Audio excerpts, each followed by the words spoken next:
I think it's once you know your value and people respond to that, heck, sign me up, right? I want to go in that direction and I want to be part of that. So I think there's a lot there that we can own no matter what level we're at.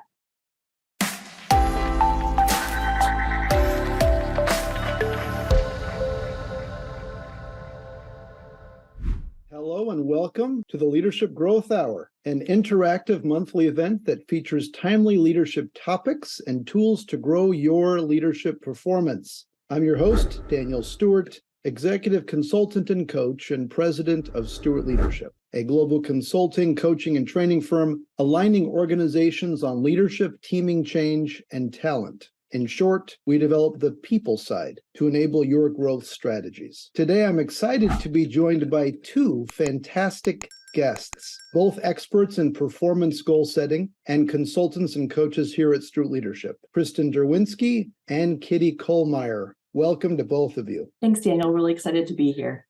Thank you, Daniel. I'm excited to be a part of this as well. This is awesome. Thank you to both of you for joining here. Okay, now on to today's focus area. Creating aligned and engaging employee goals. When I say aligning employee goals, what are some of the first things that come to your mind? Good, bad, ugly.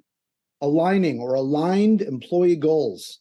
What are some of the first things that come to your mind? Kristin, I'm going to go over to you first, and then over to Kitty. What are the things that come to your mind? The first thing that comes is really the role of a senior leader. And what is their role, first of all, in defining the strategy? And then secondly, how are they translating that strategy and working with those that report to them to really translate that into goals? And how is that team then being clear? How are they thinking about how they're going to communicate those key messages from the top down so that as you think about the business goals, they start to cascade? And then as they become cascaded, how do we make sure that those goals are action-oriented? And there's steps that I can take from a team, but then from an individual perspective. And then how is that senior leader and their group collaborating on those goals and making sure there's progress? So what are those goals?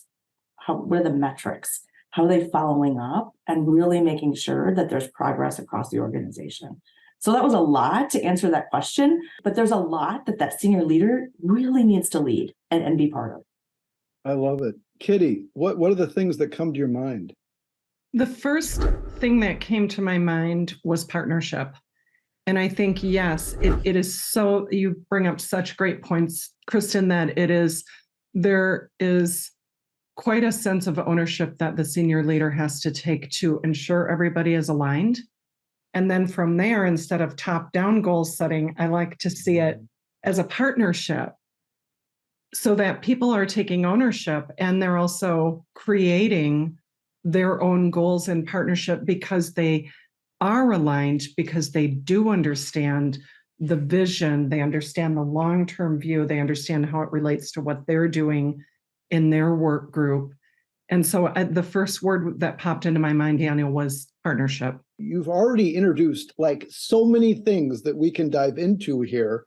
This is fantastic. So starting at the top, Kristin, that's where you immediately went to. And then Kitty, you added this partnering idea. Let me toss out maybe a hard one. Is it a pipe dream? I mean, is it kind of something that is lovely in theory, but in reality, it ain't happening?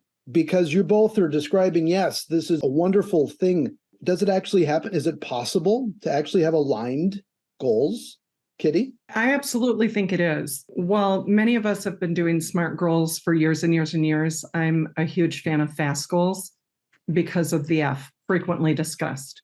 So we have frequently discussed, ambitious, specific.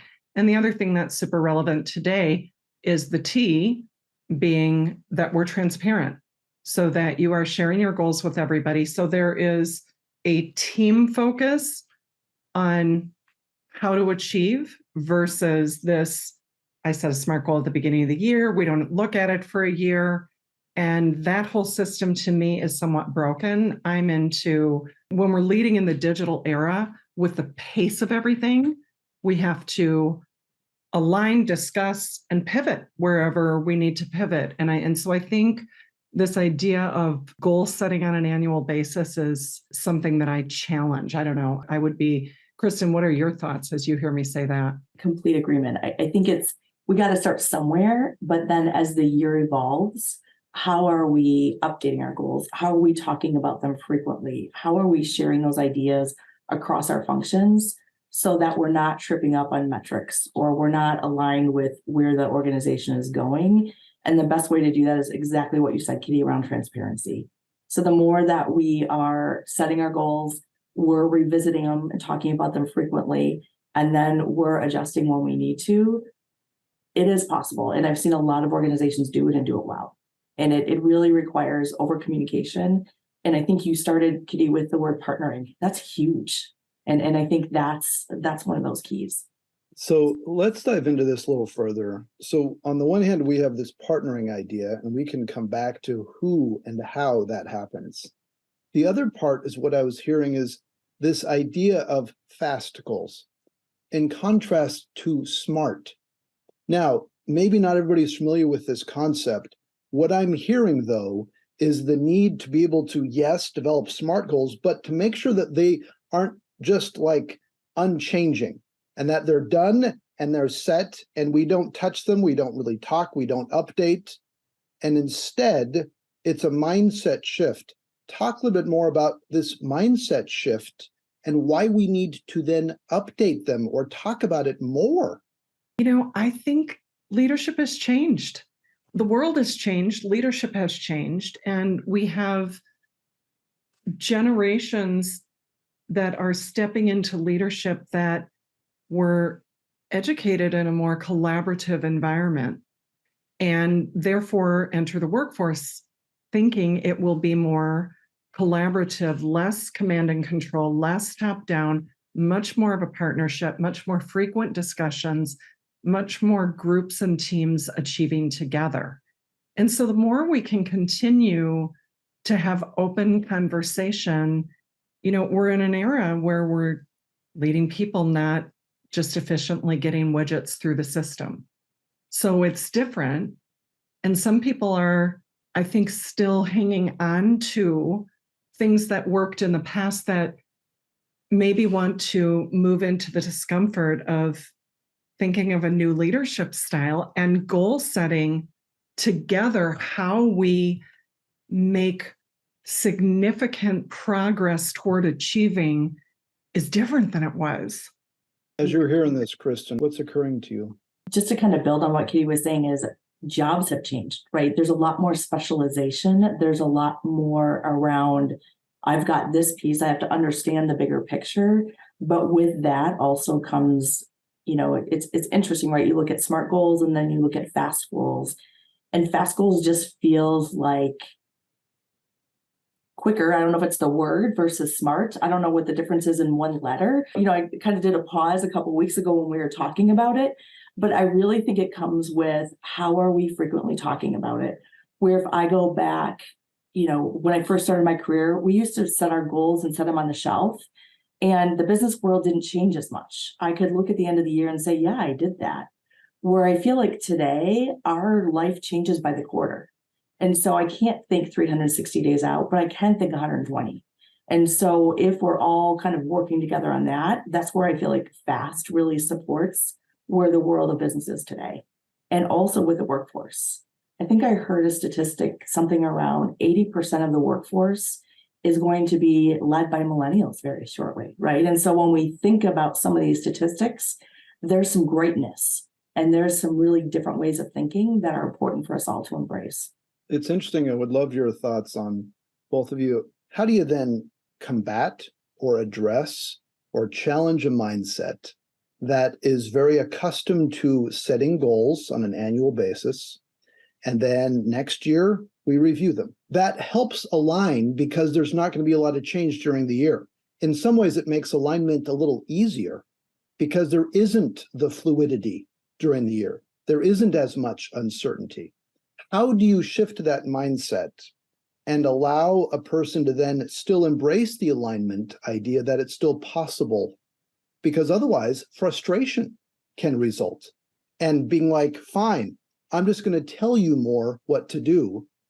instead of having a conversation. That can sometimes be a response instead of a more collaborative partnering.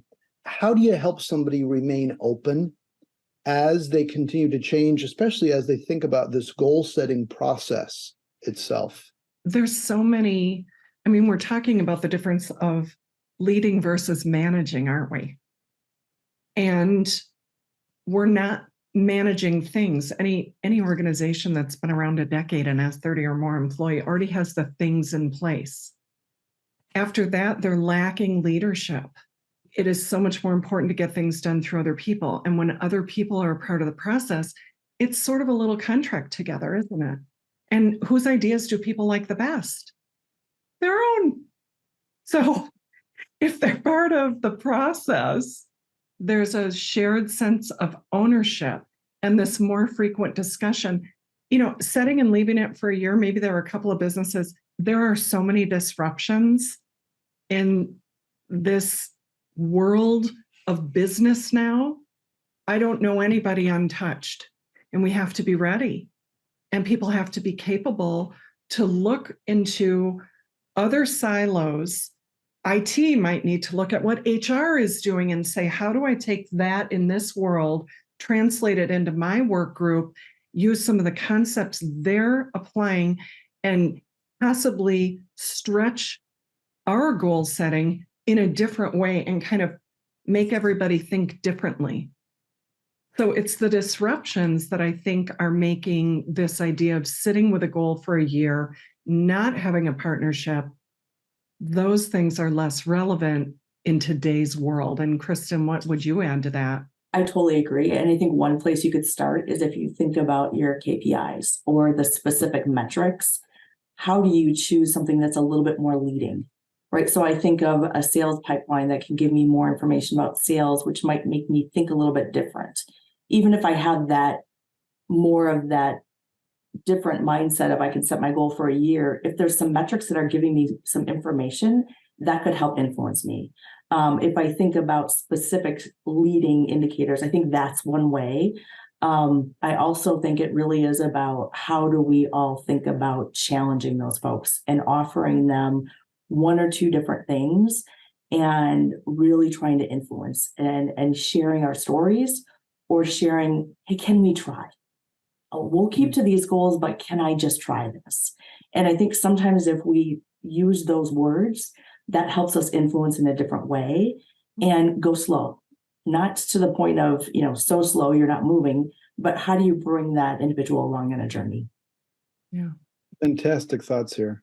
Okay, so what if somebody really wants to align their goals and they're not necessarily the CEO of the company?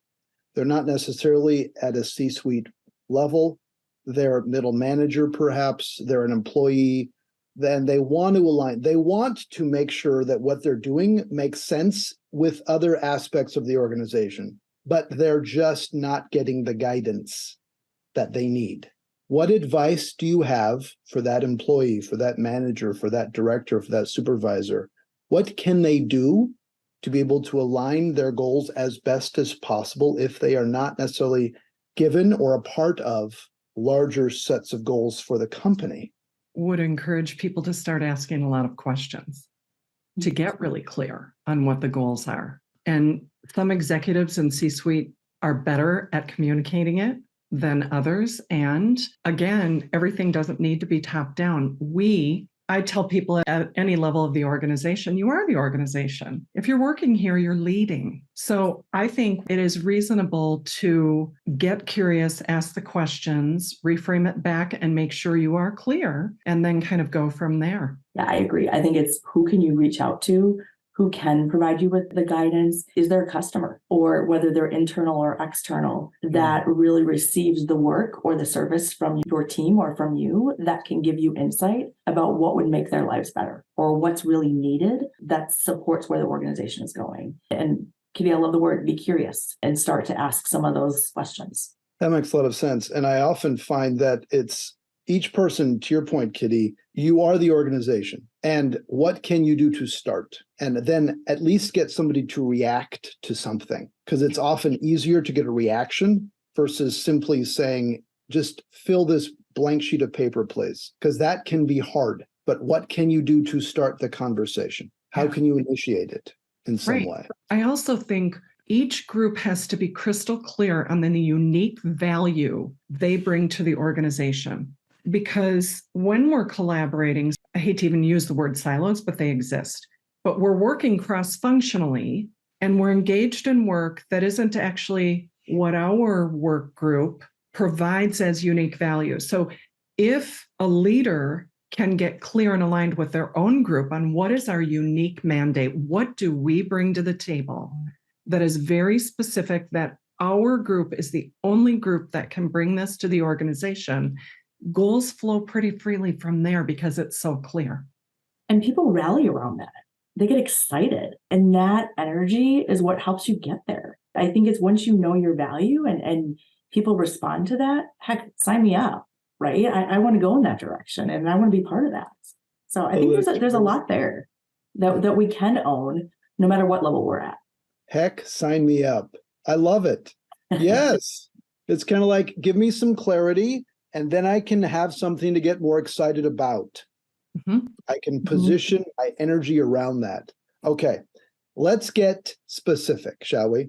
Let's dive into actually how does this work? So in the initial phase of setting goals, what does that look like? How many goals are we thinking about? What is a good type of goal? What's the content of these kinds of goals that you're seeing? Kristin, I'm going to go over to you. How does this start? I think it starts with where Kitty was talking about what's the value of your team, but what's the work? What do you do? What's your contribution to your, why do you exist? And so it's taking that from a team perspective and then breaking that into what are the individuals on the team that support, hey, this is where we're going as a team. This is the value that we provide. And then on an individual basis, this is how I support that.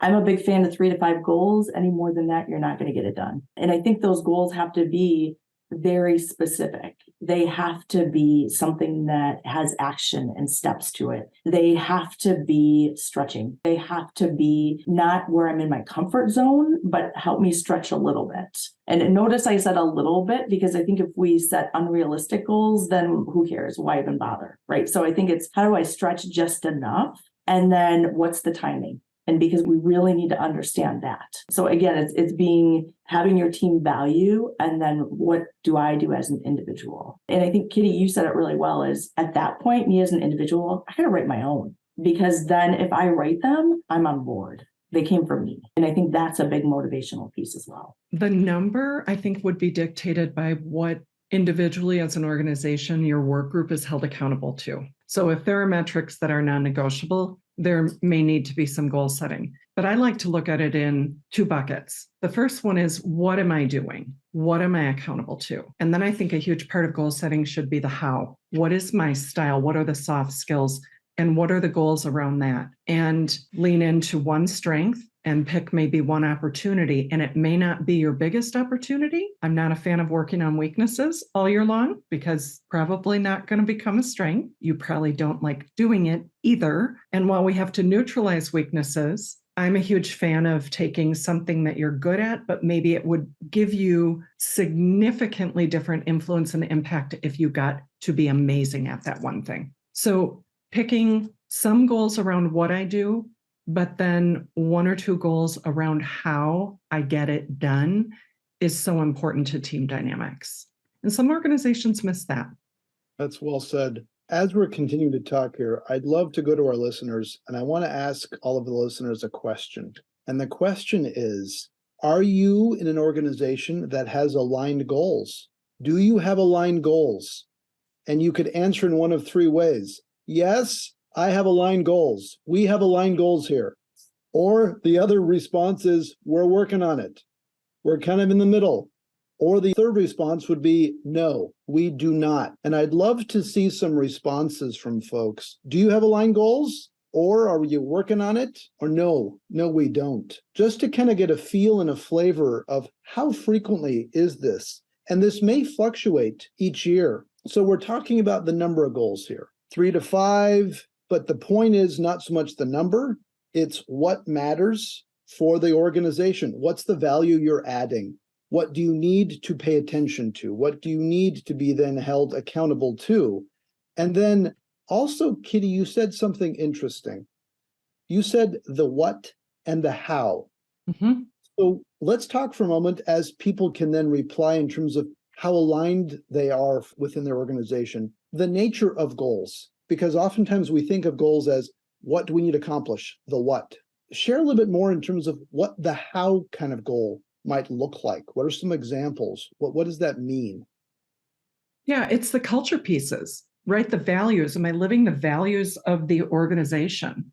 I mean, it could be as simple as collaboration. Am I a cooperative team player who can work together cross-functionally and disrupt the thought process without being disruptive? It could be anything. That's just one, but all the culture elements, and sometimes they shift. And if we really mean it, that these are culture elements, when we set the culture and the values of the organization in combination with vision or mission, or however you choose to do it in your own organization, then these pieces become very important. I'm working with an organization right now where the CEO has been there just over a year and made the review 50-50. 50% of your performance review is against the culture, and 50% is the what you actually accomplish. And this has been a really interesting, controversial, and difficult journey for some, and some are thrilled.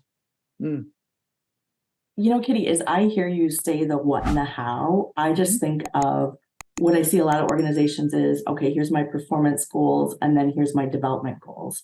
And sometimes my development goals align with my values or my cultural attributes or whatever they may be. And sometimes it doesn't. But what I love about what you're saying is, okay, I have my performance, I have the what, now it's how I do the what. And I just think of, as a manager or a leader, the ability to provide that instant feedback. It just feels like a great mechanism to use that sort of format, relating it back to the goals, creating more of the why behind the how, right? And more of that behavior change, because I can probably see a more direct alignment there.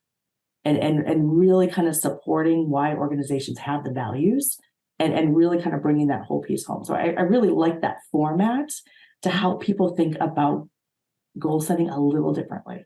So thanks for sharing. I think that's a great approach. And you just brought up feedback, which we could do a 3-hour session on feedback. Yes, we could.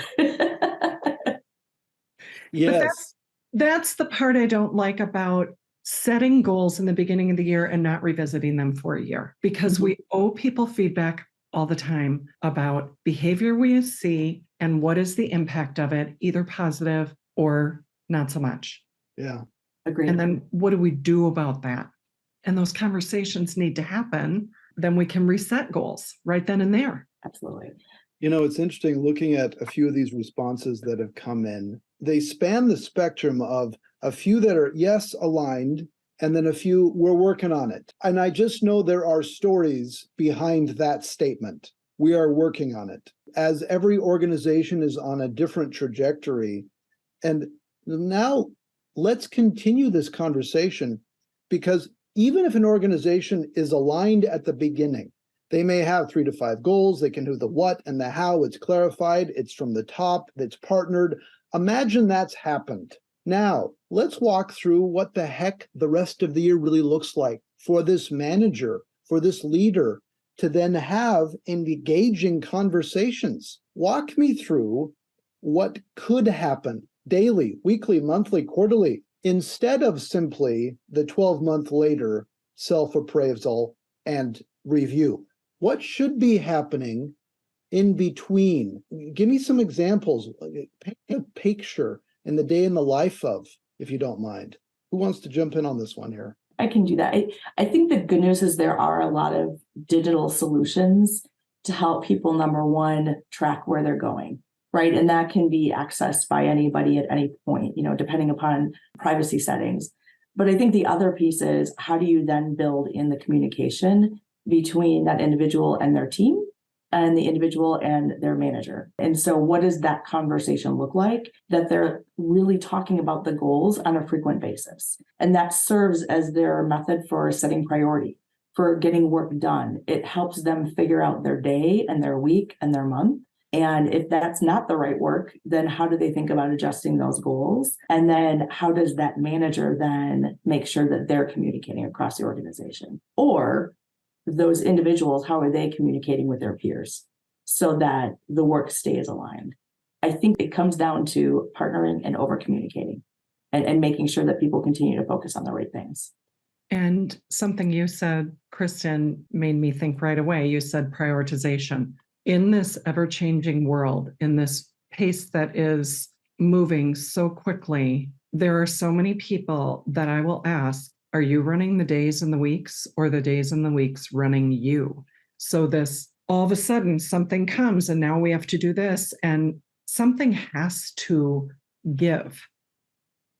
Our plate is already full, so that it's this renegotiation, reprioritization, and realignment of what we're doing, at what pace, and with whom, because we have to make sure that leaders of the organization are not only working on the most important work every single day, but their team sees them, hears them talking about the most important work instead of trying to just get everything done as quickly as possible, because longer, faster, harder, stronger is not scalable. And so the idea of reprioritizing all the time, and the idea of a strategic no, fast failure, all this goes in with to renegotiation of my goals.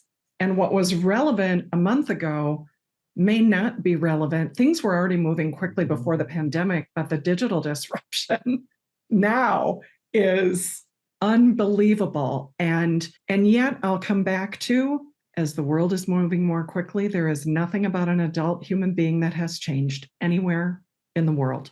So we need to slow down, renegotiate all of our goals, what we're working on, and how we're working on it every single day. So that this idea of slow down to speed up through just what you said, really great communication, two-way communication. It reminds me of, I was talking with a group and one individual shared that she and her manager actually meet weekly, and they go through all of the priorities and they cover the goals and they get shifted around. And if in the middle of the week something happens, she has the right to challenge him and he has the right to challenge her on where they should prioritize and what gets put off to the side. And so I think that's one of the key pieces of how do we make sure we're all understand where we're focused and what those goals look like. And we have to have that two-way dialogue, because we don't know everything. And those two different heads are in two different places in the organization hearing different information, right? And so when they come together, they can renegotiate and they can figure out what's best for the business then and the partners that you work with. One of the assumptions that kind of flies in the face of what we're talking about, so I want to get your reaction to this, is the assumption that a leader, a manager, should know. They should know the priorities so that they can convey that. And so let's imagine a scenario. Kitty, imagine you're on my team. You report to me. I'm your manager. Lots of changes happening. You come to me and say, all right, these were the goals that were set several months ago. Things have clearly shifted. What do I focus on now? What do I prioritize? I, as your manager, may have no idea, because it is changing just as much for me. And I'm trying to figure out what the heck I'm doing. And I go to my boss and they don't have any idea. Right. At what point does the leader, how do they react to this versus continually say, well, I don't know, or I'm going to make up, all sorts of reactions. How does a leader respond in this situation? Of course, it's situational. However, this is a big part of leading transformation versus change, isn't it? Because you're leading toward what is a more blurry future. And we're pivoting all the time. And so some things are less clear. I think it goes back to communication and alignment. And are we clear on what our work is as a team and how we contribute to the long-term view? What are the milestones that we back up to? And I think being comfortable with ambiguity is part of being a leader and a worker today at any level. So we have to be comfortable to lead in uncertainty Some people are informed by data. Some people are super intuitive. Sometimes we have to ask for data that doesn't even exist today to help us make those decisions. So I think, that is, wow, we pop the top off big stuff, because you could have a huge conversation about how your organizational culture supports things like this. And I think that would be very different for every organization. But it is leading in uncertain times, and it is making your best guess, which then brings up, what is our relationship as an organization, me as a leader, to risk and failure? Mm-hmm. If I'm leading $1 million project and $400,000 in, it's very clear that I need to back out of this strategy. How does the organization view that? Do they say I saved us $600,000? Or do they say, you just made a $400,000 error? That's not okay. So there are some cultural components that inform some of those conversations and decisions. Kristin, what would you like to add on this one? I think the biggest thing I would add is, if I'm that manager and we're trying to figure out the priorities, how are we asking questions and being curious to get to exactly what's happening? And then how do I work with my direct reporter? How do we work together to figure out what the right solution is? And again, that's that partnership, and that's that really strong relationship. And then also saying, who else do we need to talk with? And where do we need to find some additional answers if we feel like we don't have enough? But it's really being open and being curious about what's happening, and then working together to find that solution. What I'm so enjoying the comments here is not just the tactical approaches, the more frequent interaction, the more frequent conversations, the openness, but there is a shift in a leader's mindset that needs to happen at the same time to enable these conversations to be as effective and productive as one needs them to be.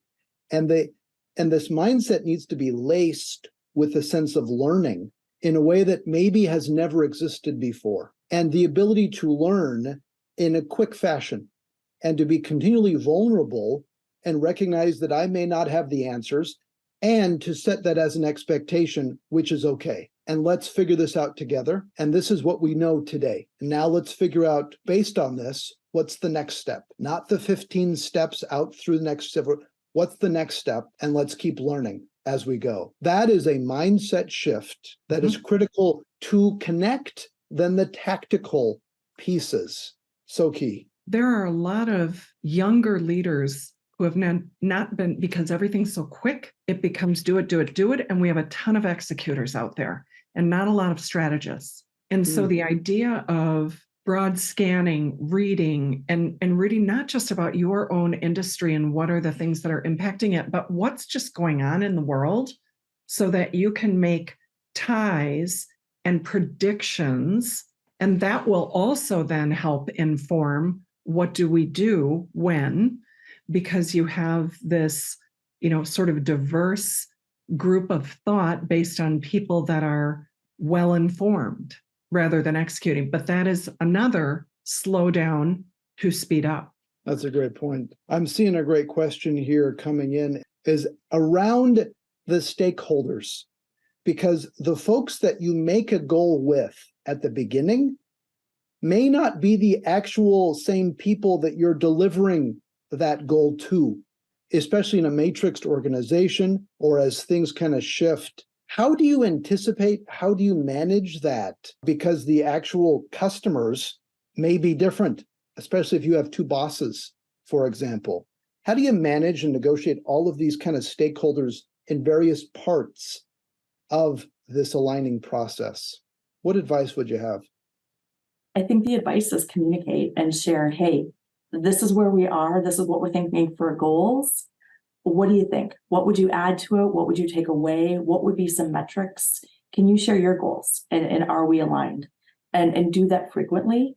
And if you find yourself adjusting, which you will, how are you then sharing that with your stakeholders and saying, this is where we're finding ourselves? Because more than likely, they're finding themselves in that position as well. And they're thankful that you're anticipating it or you're ahead of it. So I think it's really about sharing it and sharing it frequently. Mm-hmm. I couldn't agree more. That's the first thing that came up for me, just that transparency and openness. And we need to stay connected. Absolutely. When we're working with leaders, it is a so busy and we become heads down and just working in a microscope when we're missing the binocular view that comes from interacting with these stakeholders on a regular basis. And the more we're communicating, the more well-connected we are, the better conversations we can have about renegotiating priorities, discussing how this ties to our goal. Is it time to change that goal and pivot? Short term, how comfortable are we with risk? If we pivot this way, these are some predictions I can make. Are you comfortable with moving forward this way? Because the payoff could be big and the failure could be big. Yeah. And we could then pivot quickly again. But if we're not comfortable making these connections and being visible within our organization, especially when Tom brings up this, idea of all these different stakeholders, how well connected are you? How well do you understand how they think and what is on their mind and what their priorities are? That will inform a lot. That comes back to how you are owning and setting your own goals and your own work group. If you're leading a larger group or if you're leading other leaders, that helps you. The more everybody understands, then the better decisions they can make at every level of the organization, right? Mm-hmm. And, I just want to add is you hear this and you think, oh my gosh, how am I going to find the time? Right? That sounds like you're adding to my plate and you're adding to my workload. And I feel like if you have some of those initial conversations, if there's a way to save this information or share it asynchronously where people can look at it and you can refer to it, or you change the content of your meetings, you can get there, but it's being very intentional about when you're communicating it, how you're communicating it, and bringing everybody on board. And I think it's if you take that 5 to 15 minute pause and just think about that, it will go a long way and you won't feel as overwhelmed. It's maximizing those meetings and maximizing some of those digital tools that are there to help us. And it can be as easy as, hey, I adjusted this goal by 10%. Here's why. Come see me, right? If you have that really strong relationship. If you don't, maybe it is a 10-minute phone call, but whatever that may be, but it's just being very intentional about how you go about those changes and what tools you use. Mm-hmm. I love how you mentioned the reaction that we can all have, even listening to our conversation, because people could say, what? I have to do all of this even more? Or this is going to take so much time. And I guess I personally have two reactions. One is, yes, there is a lot on people's plates already. Absolutely. And the second reaction is, this is what a leader does. This is the leader work. And it is first and foremost clarifying expectations, setting standards, and providing clarity around priorities. That is leader work. And for us to all get into the mindset that as we identify ourselves as a leader, as a manager, that is what leader work looks like. It is having these conversations. It is negotiating. It is prioritizing. It is being fluid and learning. And it's not just an add-on built on, it is the work. And so that, again, is this mindset that we all struggle with for very logical reasons because we all have so much going on. But that is the leader work that we have to prioritize for ourselves as leaders as well. I love that you bring up the mindset. It's about how am I showing up every day? Who am I being? Who is my work group being? Who is my organization being? Not what are we doing? Who are we being? And that will inform our approach. And of course, in executive coaching, this is what we talk about all the time. How are we showing up? Not what are we doing? I don't know how to run a manufacturing plant, but I can talk about how we show up as leaders. And that is mindset first, every day, all day. Yeah, that's well said. Okay, folks. So as we're beginning to wrap up here, because I always want to give people a few minutes as they're going between meetings, here's the question for each of you. We've talked about so many great ideas here. What's the one thing that you want to leave with listeners here to be able to help them create aligned goals for themselves within the organization? What's the one thing that you want to leave with them? Who wants to jump in? I'll jump in. Yeah, go ahead. Sit down frequently, clarify together. Well, that's more than one thing, but it's all part of the sitting down. The sitting down, that's big. Prioritize, yes. Make sure you're aligned before you leave. Yeah, well said. Please, Kristin, what would you say? What's the one thing that you would really encourage leaders to do? I think it's really about partner to set the goals and then provide frequent feedback. And that feedback should be positive and it should be constructive. And again, as frequently, it shouldn't be thanks for showing up today, but it should be about what's the work that they're contributing and how are they adding value to the organization, and where do they need to continue to grow, and to set that environment. I love it. I love it. Kitty, Kristin, thank you for being a part of Leadership Growth Hour today. Thank you, Daniel. Thank you. Great conversation. Please visit streetleadership.com/events to stay up to date on future podcasts, as well as to listen to past episodes. We'd love to have you subscribe and join us in the future. Till next time, take care, everyone. Thanks again to Kristin and Kitty. All the best.